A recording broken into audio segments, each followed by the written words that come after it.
Today there's a bad reflection of the sorrowful state of our United States of America, in all forms, including this recession.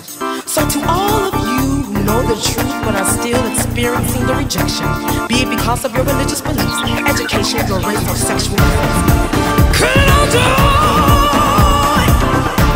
for reaching higher is the answer. Reach higher!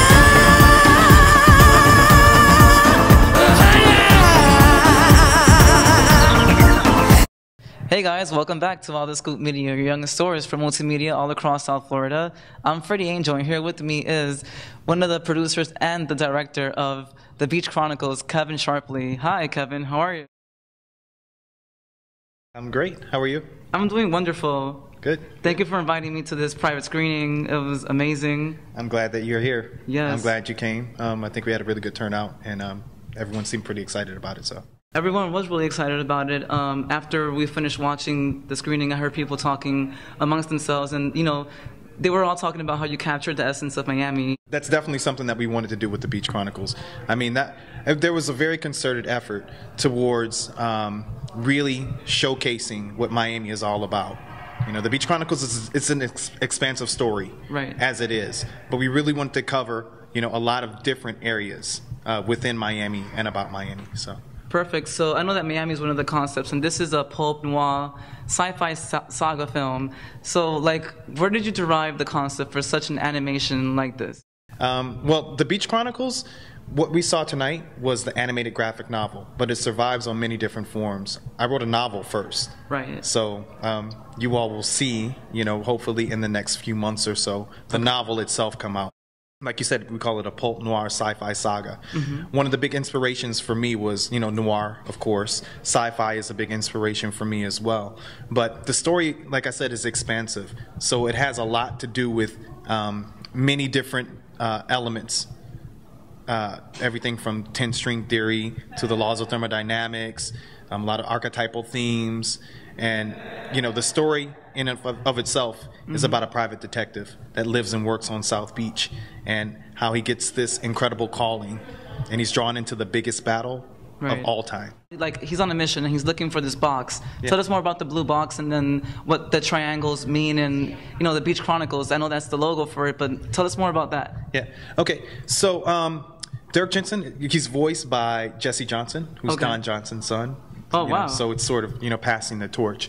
So the box is called the Rasmussissany. And so that's a small piece of the bigger picture, a very small piece. Okay, see, I was thinking it was Pandora's box or something else, when you open it. You might be onto something there. You might be onto something. It definitely, there's a lot to that, the Rasmussissany. There's a lot to that particular artifact, right? Is what we call it. The short film, which we showed at the Miami International Film Festival. We were an official selection for the Miami International Film Festival. Mm-hmm. It's showcased this entryway for Dirk Jensen into this into taking his mantle, into taking his place in the bigger picture. Right. Yeah. So I know that you had other celebrities that were also a part of, the Beach Chronicles. You have Kimani Marley and James McCartney. Yeah. And I know that you can't get into any other different types of celebrities that you're going to be coming up with in the next episode. We're super excited because a lot of the people that voice characters in this episode, they're fans, and so they participated because they're incredible and they're people that I love, but also because they're fans. So I was really happy about that. So we have Daryl Hannah, who voices the woman that was in front of the club. Right, with the lipstick. The woman with the lipstick. With the cocktail dress on in the club scene. The woman who was at the door of the club. Okay. And then she was in the fight. Right. At the end. The one that kind of saved his life, and she came and she was kicking butt everywhere. That was Daryl Hannah. Yeah. That was Daryl Hannah. She voiced that character. So we have her. We have Jo Marie Payton from Family Matters, and she did an incredible job. I mean, I really loved doing her voiceover. She did it here. Daryl Hannah did hers in L.A. We have Jimmy Jean Louis, who was on the television show Heroes. Right. Yeah, and Tears of the Sun. I mean, he's an incredible actor. We had Justin Davis, who's on Boardwalk Empire, which is my favorite show on TV. So, you know, I was really, really happy about that. And then we also had, I told you, Kamani Marley and James McCartney in the same scene together. And that's amazing because that was super cool. One of the Beatles, one of the Marleys, both legendary in their own different form, different types of music, and you capture that in Miami, which is a legendary city, probably the biggest city in the state of Florida. Yeah. And I'm going to mention one more person, and this is sort of a connective element to, you know, one of the accolades that we got from the Miami Film Festival. We had Mark McCauley, who's an incredible actor. He is the only actor to have been in the original television show and in the film of Miami Vice. So was that one of your inspirations for making the Beach Chronicles, by the way? Well, I can say Michael Mann is one of my favorite directors. Right, because his show came here through the 80s, and you know, everybody was talking about it. But I see the comparison, but you definitely capture more of the Miami essence. And I love Michael Mann, but this is just amazing, and I can't wait to see the next episode. Well, definitely Miami Vice captured a specific part of Miami, and you know, you could feel Miami. It was a character itself in Miami Vice, and what we're pushing for with the Beach Chronicles is that Miami was a character itself. Right. You know, it really was. It's just amazing to see that come to life in the actual film, and it was just amazing because going down there, you gave us the tour. Going down there, and we felt like it was like a spiritual vibe, and everybody was just like intrigued. Like, you know, it was very dim. It was so natural. You know, there's a lot of power. There's a lot of power in Miami in general, but I really felt when I first went down into the caves, it was a necessity to include that within the spirituality of what the Beach Chronicles is all about. So what made you guys want to, because you incorporated the caves under the alley that was in South Beach. Before the club scene. Oh, the alley. Yeah. Okay. That's where he found the box. The Rasmussicany. No, he found the Rasmussicany here, in the caves here. But the alley was sort of, let me just say this, and your viewers are getting it first, the alley is a portal. Okay. And I'll leave it at that. That's what people probably won't pick up the first time they see it, but it's amazing, and I definitely picked it up.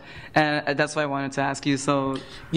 And so, you know, as, you know, Dirk kind of finds his way and he's starting to take his mantle, you know, these places are all going to come back, and the characters are all going to come back as the story evolves, and they're going to be, you know, interwoven within his life.